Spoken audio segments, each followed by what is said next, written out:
Ya, terima kasih Anda masih bergabung bersama kami di Market Review. Pemirsa, holding industri pertambangan Mine ID menyebut upaya pemerintah dalam memaksimalkan komoditas nikel dalam negeri dinilai belum optimal. Hal ini disebabkan hingga saat ini produksi ataupun industri hilir nikel belum siap untuk memaksimalkan potensi yang dimiliki.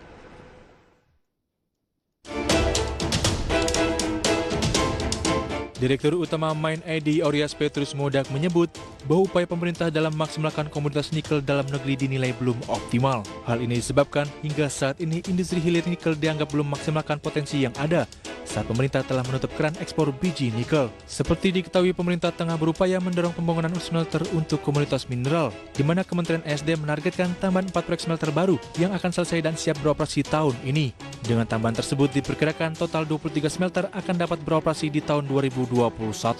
Direktur Jenderal Mineral dan Batubara Kementerian SDM Ridwan Jamaluddin mengungkapkan bahwa sejauh ini sebanyak 19 smelter telah beroperasi sepanjang tahun lalu.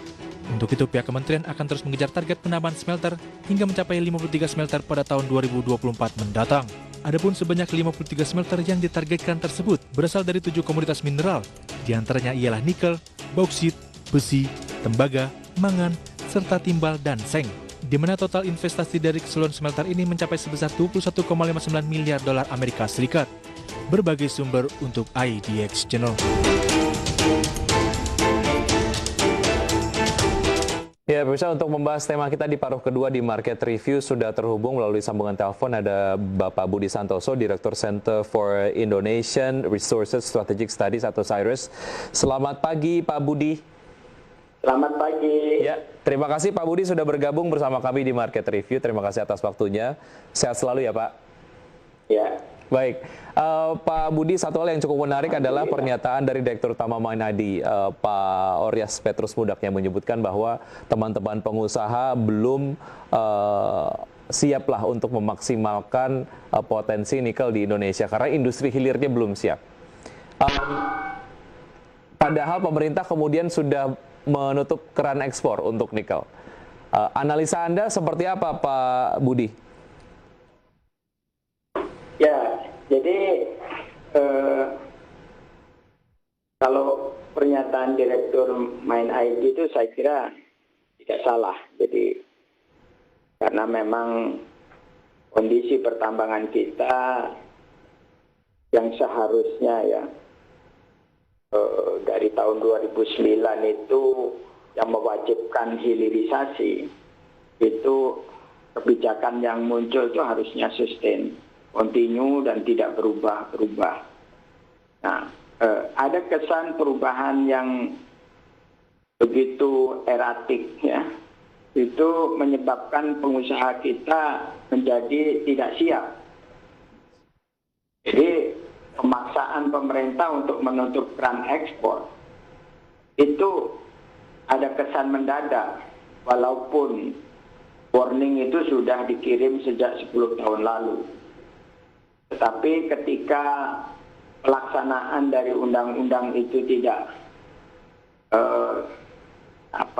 konsisten, itulah yang menjadi pengusaha kita tidak siap. Saya di samping sebagai pengamat, saya juga sering berinteraksi karena saya juga sebagai konsultan di mining. Keluhan-keluhan bagi pengusaha ini tidak hanya masalah teknikal, ya, tapi mereka juga mengeluhkan masalah perizinan, ya. Di samping juga mereka menghadapi masalah finansial. Teknikal pun itu tantangan cukup berat. Pertama dari sisi miningnya, dan kedua dari sisi teknologi pengolahannya. Jadi saya tahu pengusaha kita ini yang masuk di dalam industri tambang banyak yang tidak memiliki background tambang. Itu tantangan lain. Dan yang kedua, kaitkan dengan processing downstream-nya juga mereka sangat asing, ya. Saya boleh bilang asing karena memang kebanyakan mereka tidak punya experience sama sekali. Nah, jadi inilah yang menyebabkan saya kira dua-duanya, pemerintah tidak siap dan juga pelaku bisnis tidak siap. Karena bingung. Baik. Saya kira.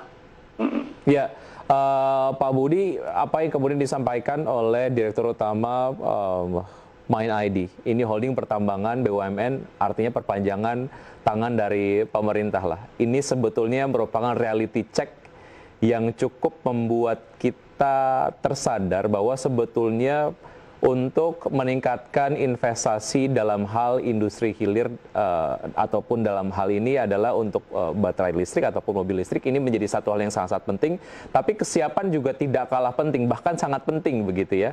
Artinya apa yang disampaikan oleh Pak Oryas ini adalah sebetulnya pernyataan yang cukup objektif dan bagaimana sebetulnya hal yang harus dilakukan lah oleh stakeholders. Kalau memang kondisinya untuk industri hilir nikel belum siap untuk mendukung industri mobil listrik, apa yang harus bisa dilakukan untuk mempercepat kesiapan itu? Ya, saya lihat industri nikel yang dikaitkan dengan mobil listrik itu pemerintah yang selama ini yang mengajukan dalam kaitan processing hilirisasi nikel itu cuma 5 atau 6 ya. Jadi bahan baku untuk baterai itu processingnya itu hidrometalurgi atau proses basah itu cuma 6, itu pakai HPAL, high pressure acid leach ya. Dan itu teknologi itu di samping mahal juga tidak bisa dibikin kayak konsep koktail ya, artinya semua ore bisa masuk karena ingredient yang dipakai untuk HPAL itu harus sesuai benar-benar dengan kondisi bijihnya. Nah, jadi saya melihat walaupun pemerintah sudah mencanangkan sampai 2023-2024, ini tantangan berat. Karena HPAL itu beberapa negara itu masih, ya walaupun desainnya sudah ada, konstruksinya sudah ada, ketika processing, commissioning itu adjustmentnya itu harus perlu waktu. Baik. Jadi ketidaksiapan ini menurut saya harusnya pemerintah juga mengantisipasi. Tetapi yang tidak kalah pentingnya adalah masalah perizinan yang dihadapi pengusaha.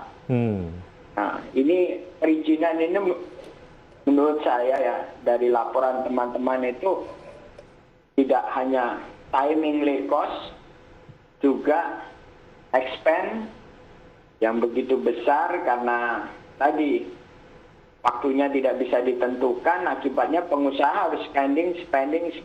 Nah inilah yang menurut saya capeknya bisa jadi lebih besar. Baik. Walaupun dari pusat sendiri sudah mengatakan terkait dengan perizinan ada online single submission dan berbagai macam insentif lainnya lah ya dalam hal perizinan, tapi yang ditemukan di lapangan tidak demikian. Kita masih ada satu segmen, Pak Budi, kita akan lanjutkan usai jeda berikut ini dan pemirsa tetap di Market Review, usai jeda kami akan segera kembali. Terima kasih.